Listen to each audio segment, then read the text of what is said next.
Welcome to the On Brand Podcast, the show where we dive into branding, marketing, and living life on brand. I'm your host, Jessica Carr, a marketing strategist with over a decade of experience helping businesses of all sizes amplify their impact and connect with their audience. Together, we'll explore actionable strategies, inspiring stories, and the latest trends to elevate your business and personal brand. Whether you're an entrepreneur, a creative, or someone ready to make bold moves, you're in the right place. Let's do this.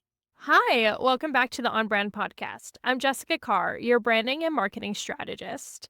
You're listening to episode 3 in our series of the 5 rules of building a magnetic brand. This rule right here is the difference between a business owner who stays stuck in the launching stage and the founder who builds a business that prints money while she's off living her life. And that rule is fail fast and fail often. Now, here's the real talk that no entrepreneur wants to hear. Most of your ideas are average at best, even the ones you swear are genius.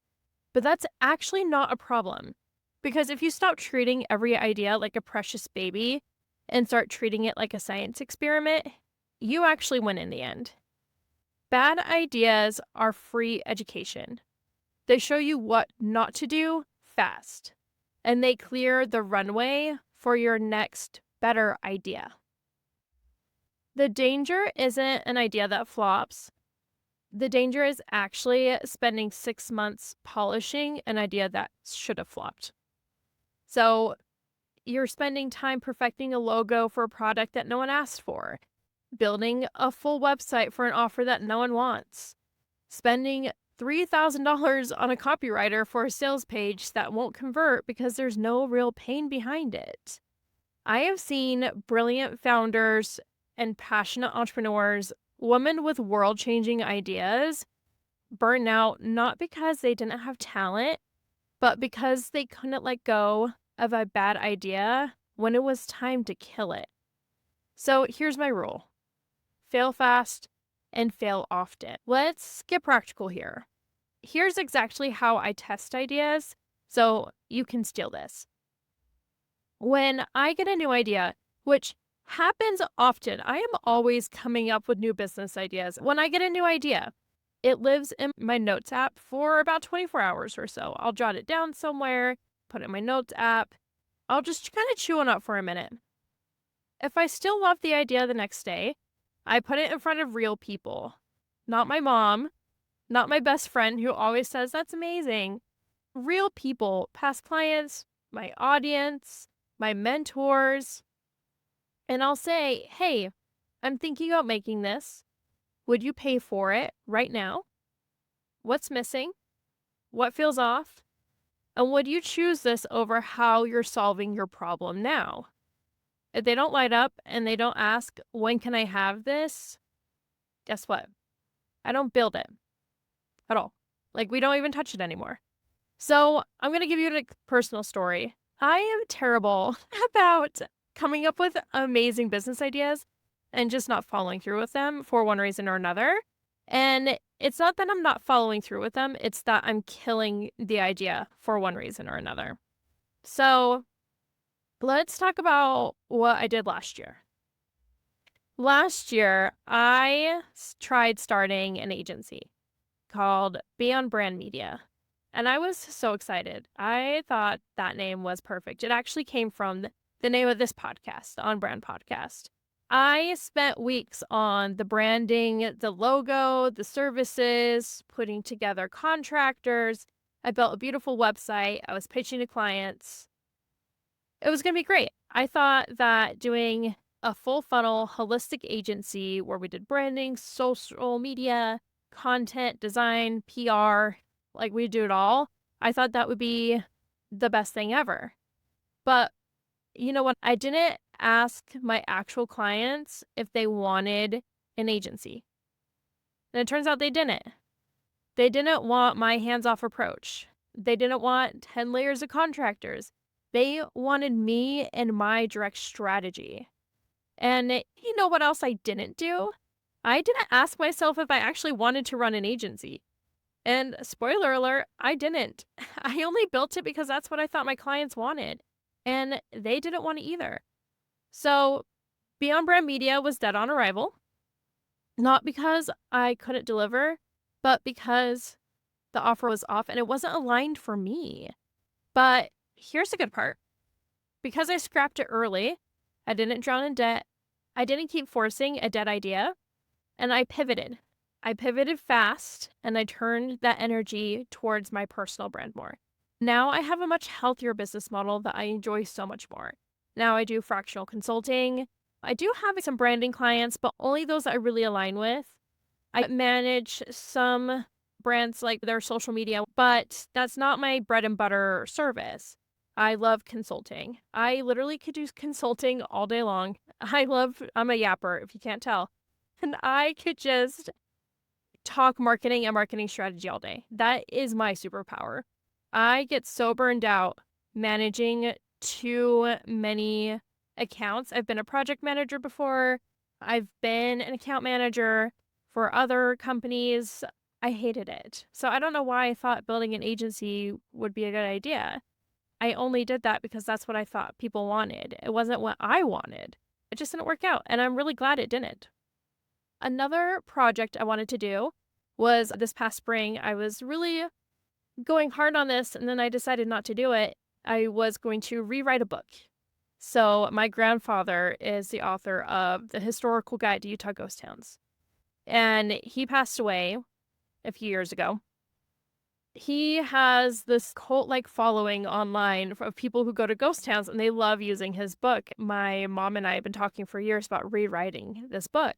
And I'm spending the summer in southern Utah, and I thought, what a great time to visit these ghost towns and start working on the book.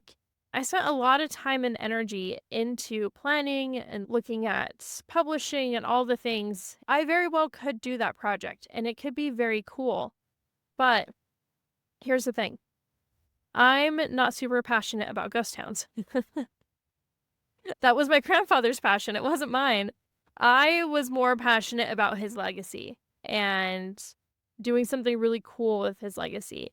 At this moment, that's not enough for me. I want to focus on my brand and building my personal brand and working with clients and doing marketing. Maybe in the future, when I feel like my business is automating itself, or it's like automated more and running itself more, I might revisit that idea.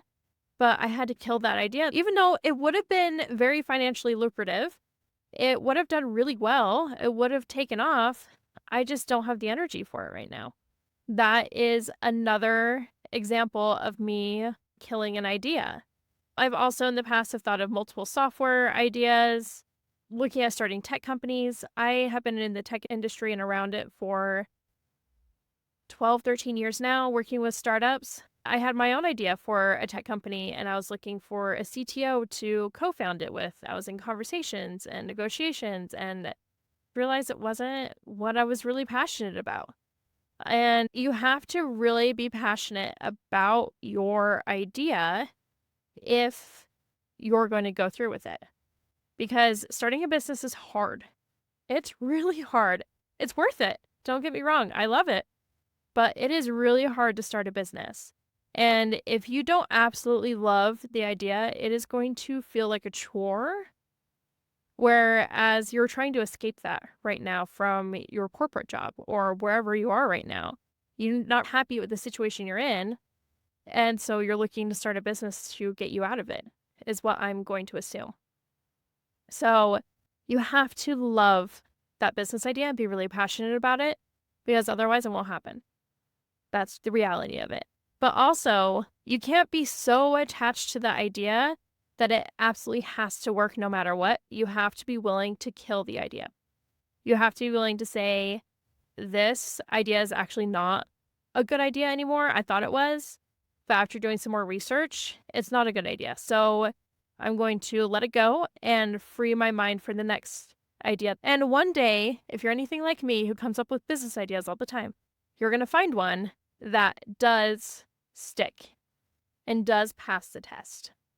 So that's my little rant on that. But let's zoom out. Big brands do this better than you because they don't care about their ego.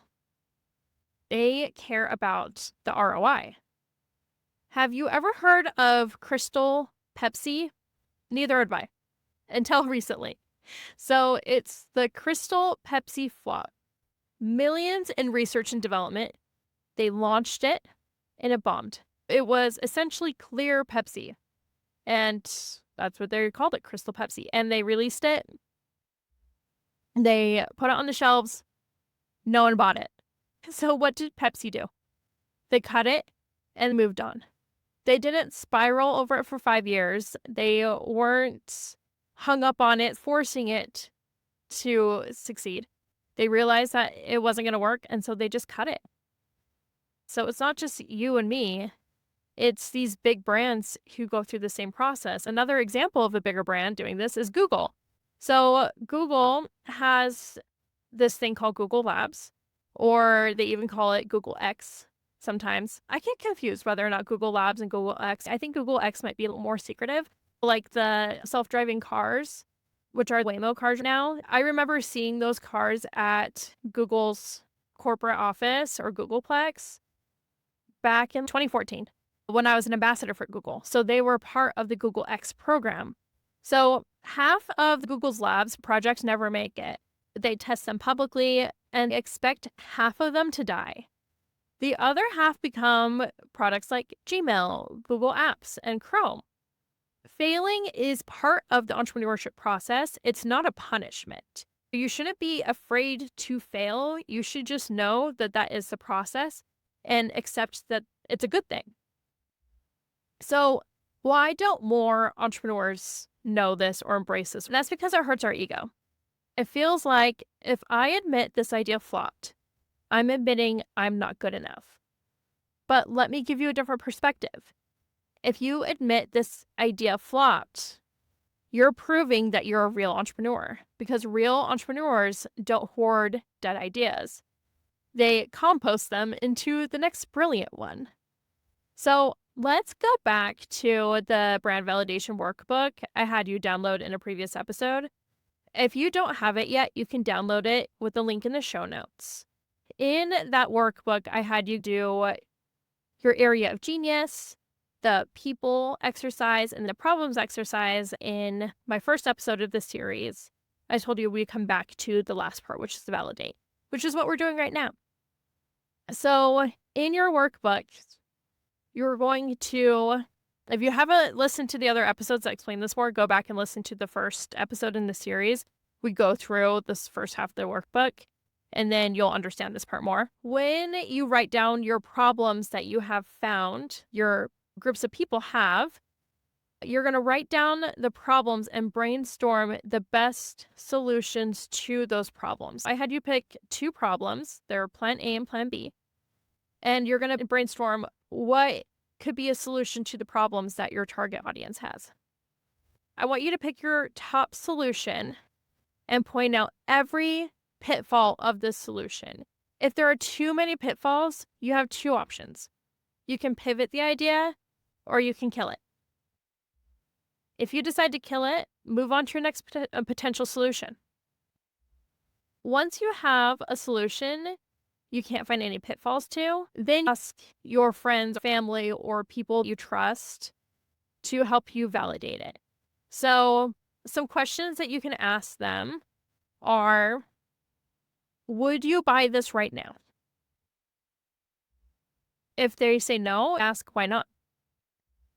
And what would make it an easy yes? That's it. Just 3 questions. You don't even need a funnel, sales page, or a launch calendar. You just need 3 people and ask these questions. I have some homework for you.